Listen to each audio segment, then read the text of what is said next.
Hi, this is Mike with D1 Backyard Rinks. Welcome again to our workshop. Today I'm going to talk about what you should expect when you receive your D1 Backyard Rink and the different anchoring methods that we have and really how to use the board supports that we offer with the hockey boards. So I'm standing next to a rink that is going out in about a half an hour. It's going to New York. It's a basement rink.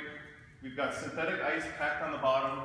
The straight boards for the rink are packed above the synthetic ice, and then the corner boards and the board supports and the hardware and some of the smaller items for this rink are in there as well.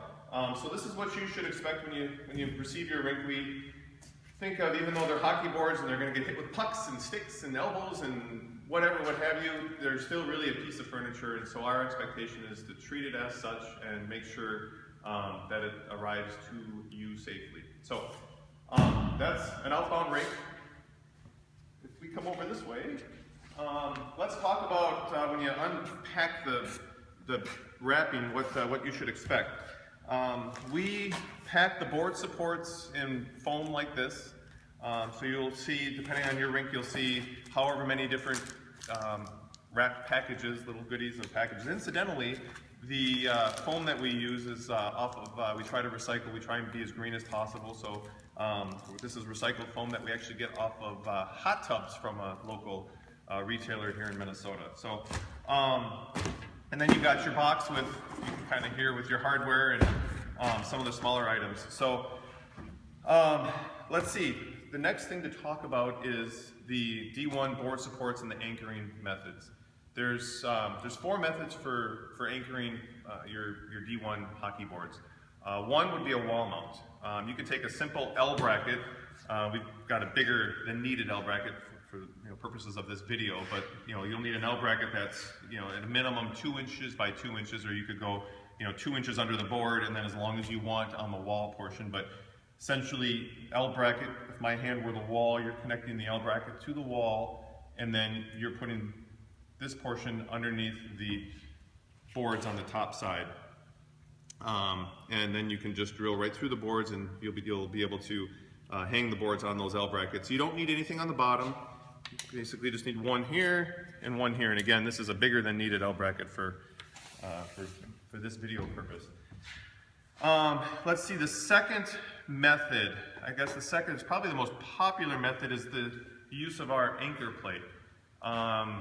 Synthetic ice rinks, permanent board installations, something that you're really planning on leaving the boards up for a long period of time, work well with the anchor plates.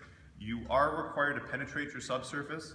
You'll notice on the anchor plate there's 4 holes on the bottom. So you're essentially taking, if you're on a wood platform, you're going to take wood screws and you're going to fasten the plate down with the 4 holes. If you're on a cement slab, you might take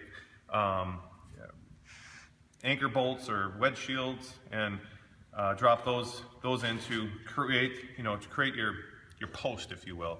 And then the boards then connect to the anchor plate with these slotted holes.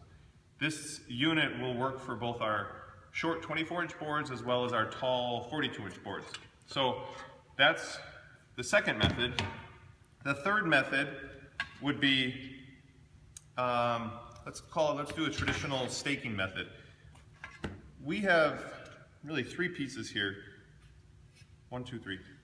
These 2 are called our kickers. We've got a tall kicker that works with our 42-inch boards, and we've got a short kicker that works with our 24-inch boards. And the third piece here is our base kicker, and they all work together. So what it ultimately creates is a triangle. And you've got some flexibility with this triangle. Your third anchoring method would be you're connecting your kicker to the top side of the boards here, as well as the base kicker on the bottom, and then you can then just stake this triangle into the ground and you've got some good support.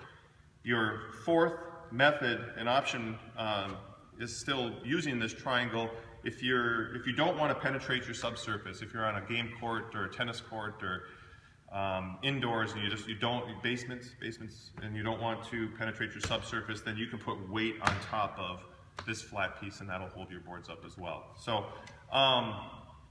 all the boards are shipped with, we provide the hardware.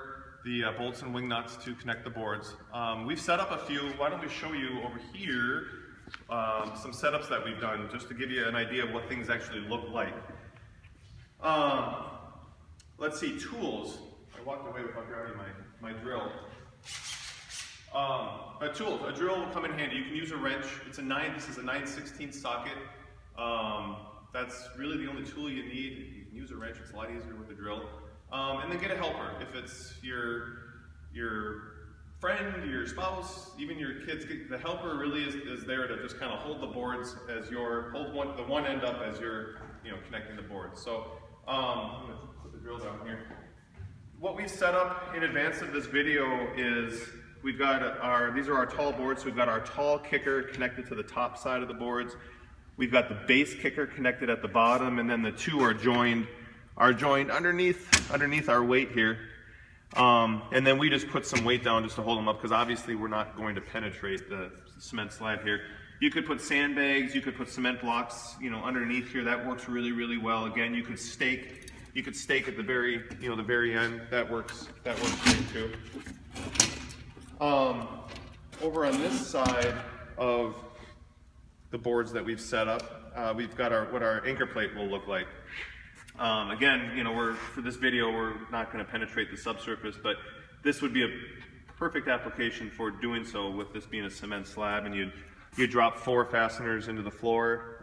That'll create your rigid post, and then you're able to connect the boards at two locations onto the anchor plate. So hopefully this helps shed some light on what you should expect once your rink has arrived, what to do with the board supports, the different anchoring methods. Hopefully this helps answer some questions.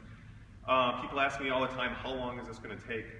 I set up obviously a lot of rinks. My 10-year-old son and I can set up most rinks in an hour to 2 hours, depending on the size. Your first year, it's going to be a little bit longer, but you'll be just like us after 2 or 3 boards. You're going to be whipping through it. So it's really, really easy. Again, everything's fully assembled, and you have all the pieces and the different components and the flexibility with what we have to offer. So thanks for tuning in, and take care.